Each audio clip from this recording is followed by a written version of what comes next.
কেমন আছো? আমরা উত্তরে কি বলবো? আলহামদুলিল্লাহ। আলহামদুলিল্লাহ মানে কি? সমস্ত প্রশংসা আল্লাহর জন্য।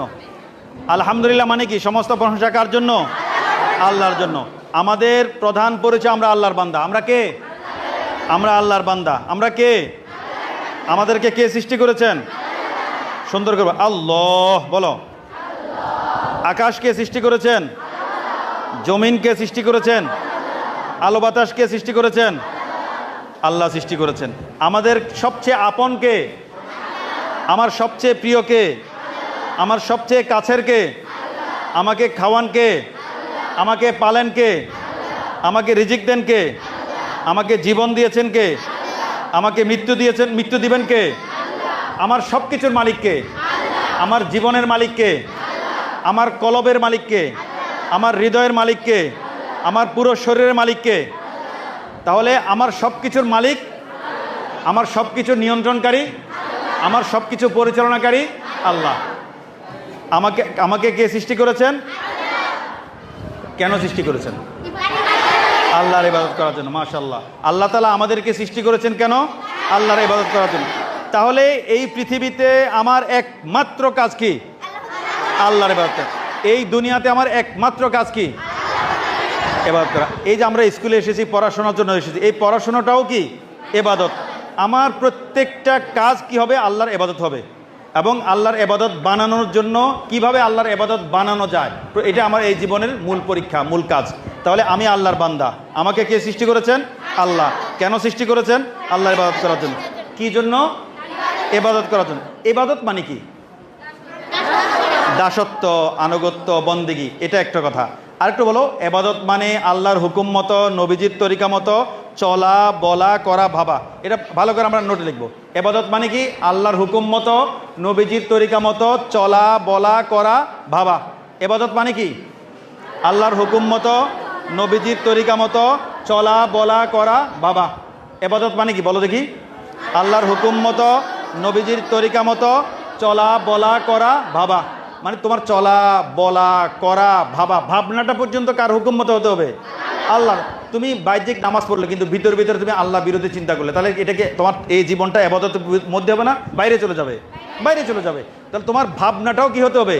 আল্লাহর হুকুম মতো, নবীজির তরিকা মতো হতে হবে। কথার কথা ধরা যাক, তুমি এমন একটা কিছু করলে যেটা তোমার ভাবনা, এমন কিছু চিন্তা করলে যেটা হালাল না, হারাম চিন্তা করলে, এটা কি তোমার ইবাদত হলো না আল্লাহর নাফরমানি হয়ে গেল?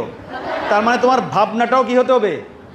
ইবাদতে পরিণত করতে হবে। তাহলে ইবাদত মানে আল্লাহর হুকুম মতো চলা, বলা, করা, ভাবা। ইবাদত কাকে বলে? মতো, নবীজির তরিকা মতো চলা, বলা, করা, ভাবা। ইবাদত কাকে বলে? আল্লাহর হুকুম মতো, নবীজির তরিকা মতো। আল্লাহর হুকুম মতো, আল্লাহর হুকুম মতো হতে হবে, আবার নবীজির তরিকা মতো, নবীজির পদ্ধতিতে হতে হবে। নবীজির তুমি মন গড়াভাবে নামাজ পড়লে নামাজ হবে? হবে না। আল্লাহ তাআলা তোমাকে নামাজ পড়তে বলেছেন, কিন্তু নামাজ পড়তে শিখিয়েছেন কে? নবীজি। নবীজি যেভাবে পড়েছেন সেভাবে পড়তে হবে, না পড়লে তোমার ইবাদত হবে না। তাহলে মন গড়া করলে, তাহলে আল্লাহর হুকুম মতো, নবীজির তরিকা মতো চলা, বলা, করা, ভাবা, ইবাদত। এক নম্বর কথা। দুই নম্বর কথা, আমরা মুসলিম। আমরা কি? আমরা কি? আমরা কি? সমস্ত নবী কি? মুসলিম। সমস্ত রাসূল কি? আদম আলাইহিস সালাম, নূহ আলাইহিস সালাম, ইব্রাহিম আলাইহিস সালাম। প্লিজ আসো, যাও। আচ্ছা ঠিক আছে, ভিতরে এসে দাঁড়াও, তাহলে কথাগুলো শোনো। ঠিক আছে, আমরা মুসলিম। মুসলিম শব্দের অর্থ কি? আমরা যে মুসলমান বলি, মুসলিম মানে কি? 10 নম্বর পৃষ্ঠা, বইয়ের 10 নম্বর পৃষ্ঠা দেখো। আল্লাহর কাছে আত্মসমর্পণকারী। মুসলিম মানে কি? আল্লাহর কাছে আত্মসমর্পণকারী। মুসলিম মানে কি? 10 নম্বর পৃষ্ঠা প্লিজ, 10 নম্বর পৃষ্ঠা, 10 নম্বর পৃষ্ঠা, 10 নম্বর পৃষ্ঠা খুলো প্লিজ। মুসলিম মানে আল্লাহর কাছে কি কারী? আত্মসমর্পণকারী। মুসলিম মানে কি? আল্লাহর কাছে কি কারী?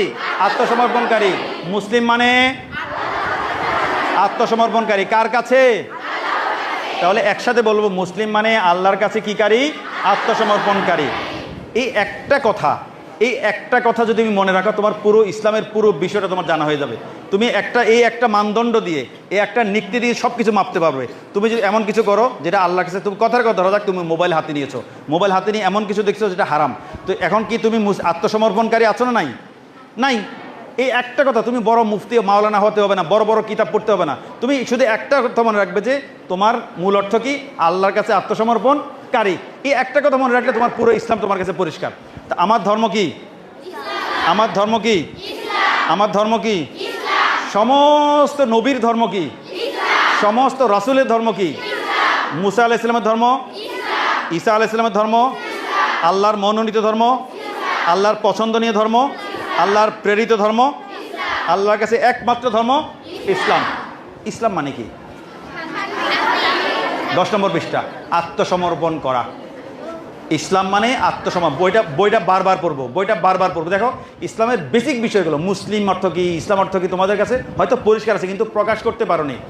বইটা পড়বে আবার, বইটা বারবার পড়বো তো ইনশাল্লাহ। মাত্র 40 মিনিট সময় লাগবে, সর্বোচ্চ 40 মিনিট একবার পড়তে। তোমার ইসলামের একদম বেসিক বিষয়গুলো তোমার কাছে একদম পরিষ্কার হয়ে যাবে ইনশাল্লাহ। তাহলে মুসলিম মানে আল্লাহর কাছে আত্মসমর্পণকারী, ইসলাম মানে আল্লাহর কাছে আত্মসমর্পণ করা। ইসলাম মানে আল্লাহর কাছে আত্মসমর্পণ করা। কত নম্বর পৃষ্ঠা? 10। মুসলিম মানে আল্লাহর কাছে ইসলাম মানে আল্লাহর কাছে আত্মসমর্পণ করা। আমরা নিজেকে মুসলিম বলি না? জি, হ্যাঁ, না বলবো? কি বলবো? আমরা নিজেকে মুসলিম বলি তো? নিজেকে মুসলিম বলি তো? আমার ধর্ম ইসলাম বলি তো? মুসলিম হতে গেলে কি করতে হয়? ইসলাম গ্রহণ করতে গেলে কি করতে হয়? কালিমা। 2টা কাজ। কয়টা কাজ? তুমি একজন অমুসলিম মুসলিম হতে চায়, অথবা নিজেকে মুসলিম পরিচয় দিতে চাও, তাহলে কয়টা কাজ? মুসলিম হতে গেলে কয়টা কাজ? মুখে কালিমা বলা, অন্তরে কালিমা বিশ্বাস করা। মুখে কালিমা বলা, অন্তরে কালিমা বিশ্বাস করা। কয়টা কাজ? মুখে কালিমা বলা, অন্তরে কালিমা বিশ্বাস করা। মুসলিম হতে গেলে কয়টা কাজ? 1। 9 নম্বর পৃষ্ঠা, 9 নম্বর পৃষ্ঠা। কালিমা বলো, লা ইলাহা, বলো।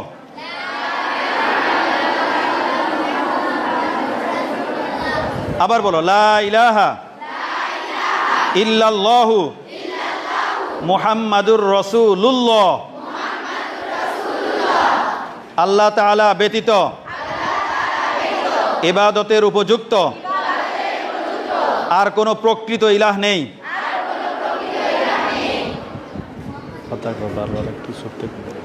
হযরত মুহাম্মদ সাল্লাল্লাহু আলাইহি ওয়াসাল্লাম আল্লাহর রাসূল। মুসলিম হতে গেলে কয়টা কাজ? মুসলিম হতে গেলে কয়টা কাজ? 1, মুখে কালিমা বলা।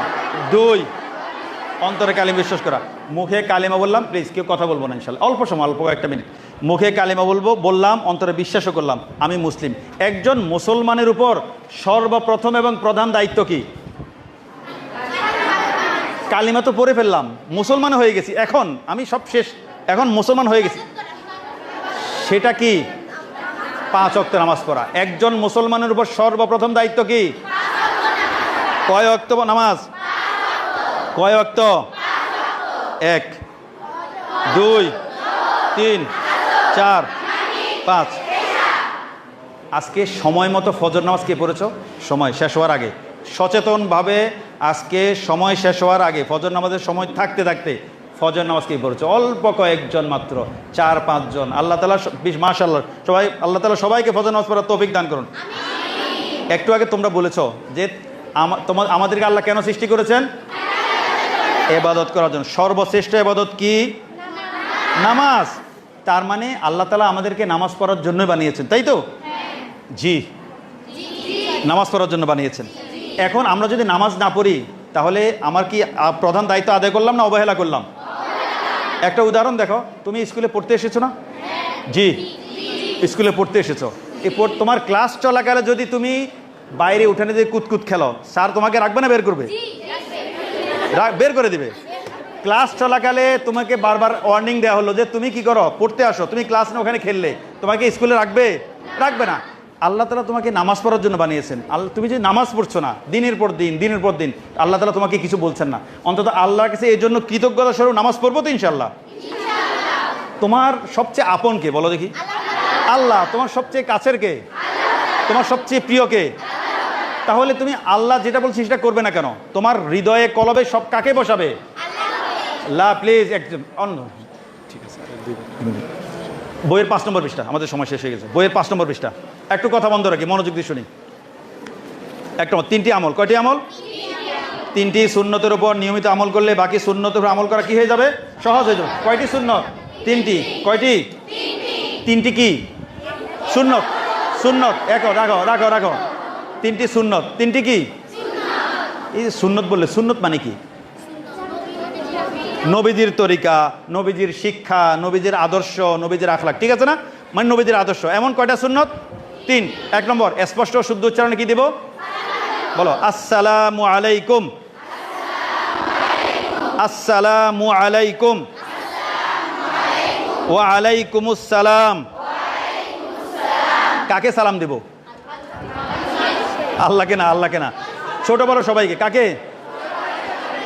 তবে তোমরা যখন রাস্তা দিয়ে যাবে না, জি, রাস্তা দিয়ে যখন যাবে তখন বড় কাউকে সালাম দেওয়ার দরকার নাই। সে যেমন যত বড় পীর হোক, যত বুজুর্গ হুজুর হোক, অপরিচিত কোনো পুরুষকে কি দিবে না? সালাম দিবেন, দরকার নাই। তোমরা তোমাদের মতো করে হাঁটবে, রাস্তা দিয়ে হাঁটবে। বড় হুজুর, যত বড় পাগড়িওয়ালা দাড়িওয়ালা হোক, কাউকে সালাম দেওয়ার দরকার নেই। তোমরা মেয়েরা কাকে? নিচের দিকে তাকিয়ে হাঁটবে। হ্যাঁ, স্যার ম্যামদেরকে সালাম দিবে, কিন্তু বাইরের রাস্তায় কোনো অপরিচিত পুরুষকে কি দেওয়ার দরকার নেই। তাহলে তুমি নিজে তোমার মতো করে হাঁটবে, কেউ সালাম দিলেও নেওয়ার দরকার নেই, তুমি তোমার মতো করে হাঁটবে। ঠিক আছে না ইনশাল্লাহ? ঠিক আছে। তাহলে স্পষ্ট শুদ্ধ উচ্চারণে কি দেবো? সালাম। আজকে বলো দেখি, স্কুলে আসার সময় মাকে কে কে সালাম দিয়েছো স্পষ্টভাবে? আসসালামু আলাইকুম স্পষ্টভাবে সালাম দিয়েছো? অল্প কয়েকজন মাত্র। মাকে সালাম, মাশাল্লাহ। মাকে সালাম দেবো তো ইনশাল্লাহ? জি, হ্যাঁ না জি বলবো। 2 নম্বরটা বলো জোরে। জি, 2 নম্বর জোরে, 2 নম্বরটা বলো।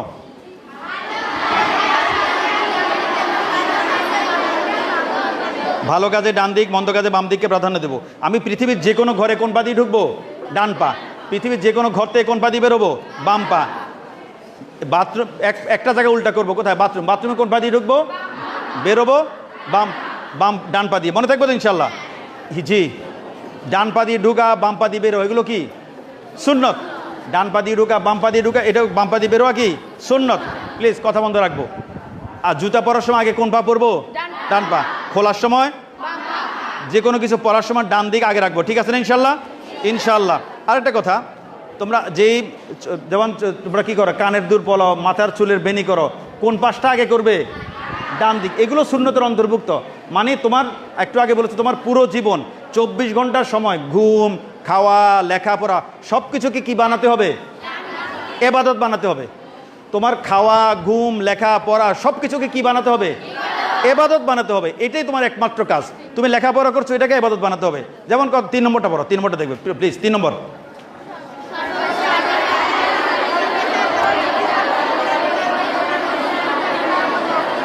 সর্বাবস্থায় আল্লাহর জিকির করব। সর্বাবস্থায় কি করব? আল্লাহর জিকির। উপরে উঠতে, নিচে নামতে, সমতলে চলতে ইল্লাল্লাহ।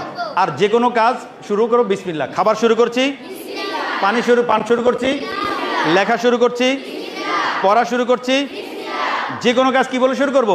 বিসমিল্লাহ। আরেকটা কাজ তোমাদের কথা শেষ করব। অতীতের আজকে এখানে আসার সময় সমতলে আজকে ঘর থেকে বের হওয়ার দোয়া কে কে পড়েছো বলো দেখি? স্কুলে আসার সময় ঘর থেকে বের হওয়ার দোয়া, ঘর থেকে বের হওয়ার দোয়া কে পড়েছো? কেউ? এনিওয়ান? কেউ পড়েনি। ঘর থেকে বের হওয়ার দোয়া কে পারে? আচ্ছা ঠিক আছে, বলো বিসমিল্লাহি তাওয়াক্কালতু আলাল্লাহ। এটা তোমার জন্য ফরজ। ঘর থেকে বের হওয়ার দোয়াটা বিশেষ করে মেয়েদের জন্য, আমার ছোট মামুনিদের জন্য এটা ফরজ তোমাদের জন্য। বলো বিসমিল্লাহি তাওয়াক্কালতু আলাল্লাহ, লা হাওলা ওয়ালা কুওয়াতা ইল্লা বিল্লাহ, বিসমিল্লাহি তাওয়াক্কালতু আলাল্লাহ, লা হাওলা ওয়ালা কুওয়াতা ইল্লা বিল্লাহ। তুমি নিরাপদ কোথায়? স্কুলে, ঠিক আছে?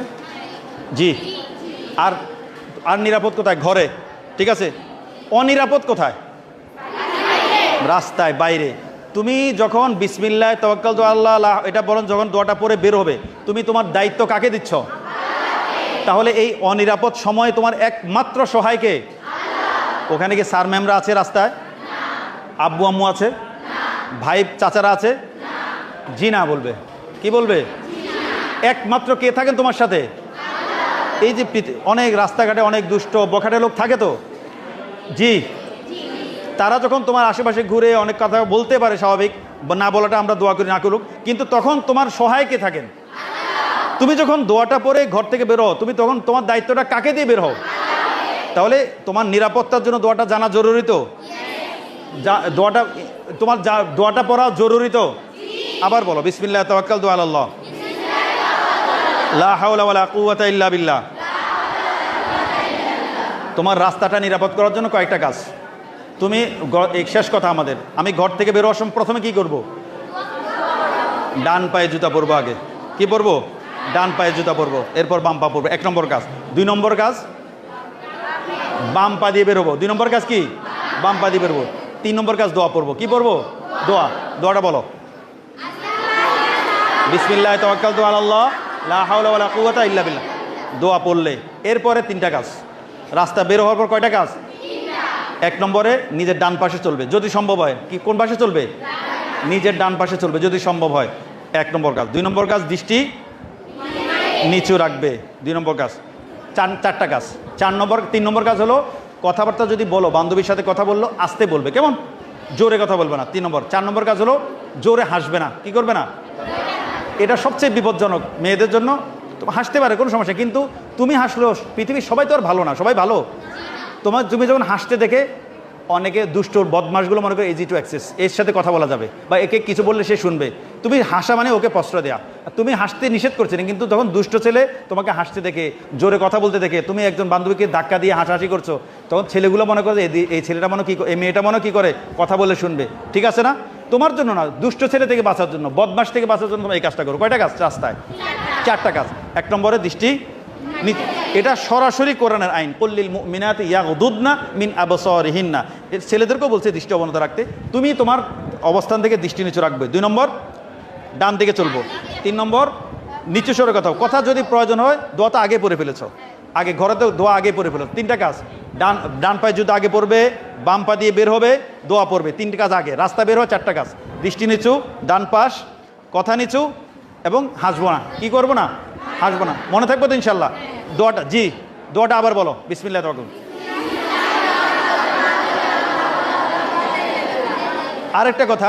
আরেকটা কথা, আমরা আমাদের এই জমানায় লেখাপড়ার ক্ষেত্রে সবচেয়ে বড় শত্রু কি? মোবাইল। সবাই একটু প্রতিজ্ঞা করো, আমি মোবাইলের হারাম ব্যবহার করব না। বলো, আমি মোবাইলে হারাম কিছু দেখব না ইনশাল্লাহ। বলো, আমি মোবাইলে হারাম কিছু শুনবো না ইনশাল্লাহ। আমি মোবাইলে কোনো হারাম সম্পর্কে জড়াবো না ইনশাল্লাহ। আমি মোবাইলে হারাম কারোর সাথে কথা বলবো না ইনশাল্লাহ। আমি মোবাইলে কোনো হারাম কোনো ব্যক্তিকে প্রশ্রয় দিব না। আমি মোবাইলের হারাম ব্যবহার করব না। এই একটা জায়গা এখানে স্কুলে স্যার ম্যাম থাকেন, বাসা বাবা মা আব্বু আম্মু থাকে। শুধু এই মোবাইলের মাধ্যমে তোমার কাছে হারাম আসতে পারে, মোবাইলের মাধ্যমে তোমার কাছে বিপদ আসতে পারে, মোবাইলের মাধ্যমে দুষ্ট বদমাশগুলো তোমার কাছে অ্যাক্সেস পায়। তুমি যদি মোবাইলের মাধ্যমে তুমি বন্ধ রাখো, ইনশাল্লাহ পৃথিবীর কেউ কোনো ক্ষতি করতে পারবে না। তোমাকে একটা কথা মনে রাখবে, তোমাকে অনেক কথা বলবে, অনেক মিষ্টি কথা বলবে, কিন্তু দুষ্ট লোকের কি কখনো তোমার হারাম পন্থার মধ্যে কোনো আরাম নেই। হারামে আরাম আছে? তোমাকে অনেক কথা বলবে, কিন্তু কখনো কোনো হারামে জড়াবে না। তোমার কলবে একমাত্র ভালোবাসা কার জন্য থাকবে? তোমার কলবে একমাত্র প্রেম কার জন্য থাকবে? লা ইলাহা ইল্লাল্লাহ। ইল্লাল্লাহ মানে হল তুমি গায়রুল্লাহ, সমস্ত দুষ্ট বখাটে বদমাশগুলোকে তুমি বের করে দিচ্ছ। আমার কলবে শুধু কে থাকবেন? তাহলে আমরা জীবনে কখনো হারাম সম্পর্কে জড়াবো না ইনশাল্লাহ। বলো, আমি কখনো হারাম রিলেশনে যাবো না ইনশাল্লাহ। আমি মোবাইলের হারাম ব্যবহার করবো না ইনশাল্লাহ। আমি মোবাইলে হারাম কারোর সাথে কথা বলবো না ইনশাল্লাহ। আল্লাহ তাআলা আমাদের এই স্কুলকে কবুল করুন, আমিন বলো। আল্লাহ তাআলা আমাদের এই ছোট্ট আম্মুদেরকে কবুল করুন। আল্লাহ তাআলা সবাইকে ভবিষ্যতে নিরাপদ সুন্দর জীবন দান করুন। আল্লাহ তাআলা সবাইকে 5 ওয়াক্ত নামাজকে ঠিকমতো পড়ার তৌফিক দান করুন। আল্লাহ তাআলা সবাইকে শিক্ষায় দীক্ষায় উন্নতি দান করুন। আল্লাহ তাআলা সবাইকে ভবিষ্যৎ জীবনকে সুন্দর, নিরাপদ, সুখময় করে দিন। আসসালামু আলাইকুম ওয়া রাহমাতুল্লাহ।